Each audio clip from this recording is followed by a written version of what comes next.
અને હવે વાત કરીશું અમરેલીની તો અમરેલી જિલ્લાના જાફરાબાદ ખાતે ખારવા સમાજ બોટ એસોસિએશનની સામાન્ય સભા યોજાઈ હતી, જેમાં કનૈયાલાલ સોલંકી પર સંતોષભાઈ સોલંકી અને નારાયણભાઈ ભાલિયાની આગામી 5 વર્ષ માટે પ્રમુખ તરીકે પુનઃવરણી કરવામાં આવી છે।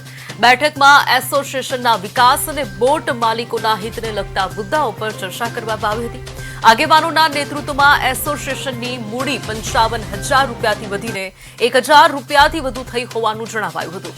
નવનિયુક્ત આગેવાનોએ સમાજનો આભાર વ્યક્ત કરી બોટ માલિકોના હિત માટે સતત કાર્ય કરવાની ખાતરી આપી છે।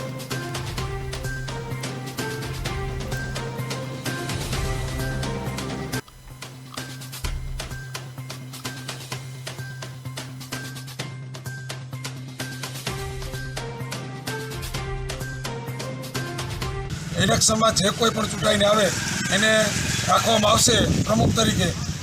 તો તમામ બોટ માલિકોએ સર્વસંમતિથી કોઈ પણને ફેરફાર કરવો નથી એવું કહી તમે આ 6 વર્ષની અંદર ખૂબ જ સમાજનો વિકાસ કર્યો છે, બંદરનો વિકાસ કર્યો છે, તો તમારે જ રહેવાનું છે એવું કરીને આવતા 5 વર્ષ માટે અમને ફરીથી બોટ એસોસિએશનના પ્રમુખો તરીકે નિમણૂક આપી અને જવાબદારી 5 વર્ષ સુધીની સોંપી છે।